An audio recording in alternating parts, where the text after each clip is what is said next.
ക്ഷേമ പെൻഷൻ മുടങ്ങിയതിൽ ഭിക്ഷയെടുത്ത് പ്രതിഷേധിച്ച ഇടുക്കി അടിമാലിയിലെ മറിയക്കുട്ടിയുടെ ഹർജി ഹൈക്കോടതി നാളത്തേക്ക് മാറ്റി.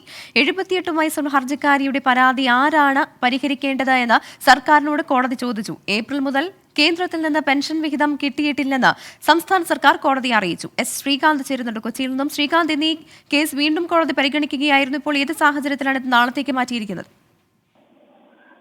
നിലവിൽ കേന്ദ്ര സർക്കാരിനോടും സംസ്ഥാന സർക്കാരിനോടും വിശദീകരണം ചോദിച്ചിരിക്കുകയാണ് ഹൈക്കോടതി. ഈ ക്ഷേമ പെൻഷൻ മുടങ്ങിയതുമായി ബന്ധപ്പെട്ട് എപ്പോൾ ഇനി പെൻഷൻ നൽകാൻ സാധിക്കും എന്നറിയിക്കണം എന്നാണ് ജസ്റ്റിസ് ദേവൻ രാമചന്ദ്രന്റെ ബെഞ്ച് സർക്കാരിനോട് അറിയിച്ചിരിക്കുന്നത്. മറ്റ് വരുമാന മാർഗങ്ങളൊന്നും തന്നെ തനിക്കില്ല എന്ന് ഇന്ന് മറിയക്കുട്ടി സർക്കാരിനോട് വ്യക്തമാക്കി. 78 വയസ്സാണ് പെൻഷൻ മുടങ്ങിയതിൽ കോടതിയെ സമീപിച്ചതെന്ന് ജസ്റ്റിസ് ദേവൻ രാമചന്ദ്രൻ ചൂണ്ടിക്കാട്ടി. സർക്കാരിന്റെ പ്രശ്നങ്ങൾ മനസ്സിലാക്കുന്നുണ്ട്. മുതിർന്ന പൗരയായ ഹർജിക്കാരിയുടെ പരാതി ആരാണ് പരിഹരിക്കേണ്ടത് എന്നും ഇന്ന് കോടതി ചോദിക്കുകയുണ്ടായി.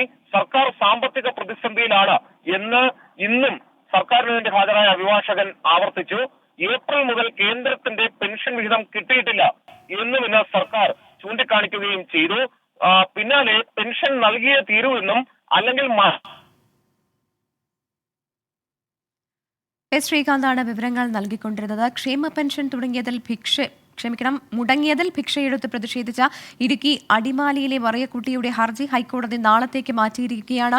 78 വയസ്സുള്ള ഹർജിക്കാരിയുടെ പരാതി ആരാണ് പരിഹരിക്കേണ്ടത് എന്നാണ് കോടതിയുടെ പ്രധാന ചോദ്യം. സർക്കാരിനോടാണ് കോടതി ഈ ചോദ്യം ഉന്നയിച്ചിരിക്കുന്നത്. ഏപ്രിൽ മുതൽ കേന്ദ്രത്തിൽ നിന്ന് പെൻഷൻ വിഹിതം കിട്ടിയിട്ടില്ല എന്നാണ് സംസ്ഥാന സർക്കാർ കോടതിയെ അറിയിച്ചിരിക്കുന്നത്. എന്തായാലും ഇതിൽ കേന്ദ്രത്തോടും കോടതി വിശദീകരണം തേടിയിട്ടുണ്ടെന്നാണ് എസ് ശ്രീകാന്ത് കൊച്ചിയിൽ നിന്ന് നൽകുന്ന വിവരം.